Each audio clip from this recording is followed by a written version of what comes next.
how do you, I guess, with the quarterback situation the way it is, how do you kind of game plan knowing Tyrod might be starting?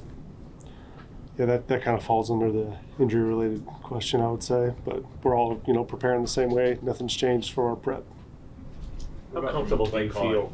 What about from a play calling perspective? You as a play caller, how different would you call a game with maybe Tyrod compared to Daniel? Yeah, our process this week has been the same. Right, we're always prepping, trying to make sure we put together the right schemes, put together the right formations, and do the things we need to do to put ourselves and give ourselves a chance to win this week. With Tyrod having played as a starter in this league before, and the fact that he's had some familiarity up there with Buffalo, what's your if he does play, what is your confidence level with him, and how much does that help? Do you think have to have a guy that's got that experience? Yeah, Tyrod's done a great job since he's been here. He's a veteran guy, like you said. I have a lot of confidence in him and all the guys on our offense, really, to go out there and execute.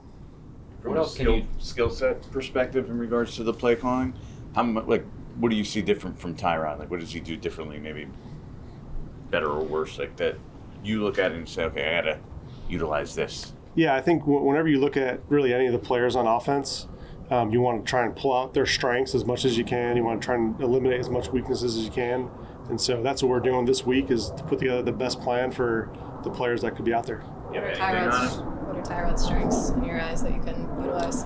Yeah, Tyrod's a veteran player. He controls the huddle. I think he does a great job. Obviously, getting the ball out. He's an athletic player, so he can make plays outside the pocket as well. He's done that his whole career. Obviously been just one-on-one matchups, maybe the offensive line have missed, but it also feels like there's been a lot of times where there's been breakdowns communication-wise. How do you explain that? What do you have to do to fix that? Yeah, those are things that we're really tough on ourselves on, and so we got to make sure we tighten up that communication, tighten up our responsibilities, our fundamentals. That kind of always falls back on that when you really look at it. So we evaluate that hard, and we go through the week and we study, we prep, and we look at all those things and see how we can improve in that area. What do you look at as the biggest problem with the offensive line? In the first 5 games, the guys, the reason you guys have struggled there and you need to get fixed.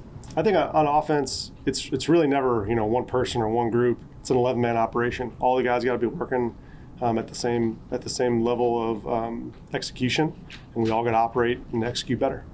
If you had to condense the playbook, for lack of a better term, or do anything differently, because you say it's 11 men, but the correction isn't there. You haven't been able to have a lot of time in the pocket. You have to kind of tighten up what you guys have. Our process hasn't changed. We're looking to improve on those certain fundamentals and techniques and schemes, and I think that's part of our process is continuing improving the things that we haven't done as well, and continue to build on the things that we have done well.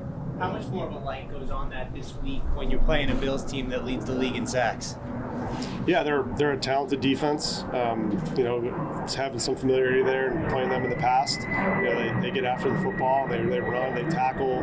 They've had a lot of production in the pass game and the run game. So we're gonna have to make sure we prep it and study and make sure that we're prepared to go. What do you mentioned? You look at things you've done well too. What do you feel like you've done well? Yeah, I think one of the things that we improved on from last week was the turnovers. That certainly showed up, early in the season, and so last week we were able to minimize that and improve, and so that's a step in the right direction, and so we'll continue to try and build on that this week. What have you seen from Justin Pugh? Oh yeah, so Justin's done a nice job, stepping in here in the last week or so, and then trying to get familiarity as much as he can with the offense. He's a good worker. I know he's had a little bit of a past here, so he has some familiarity with the organization. He's been great to talk with, and one of those veteran guys that you look at that's played in some games.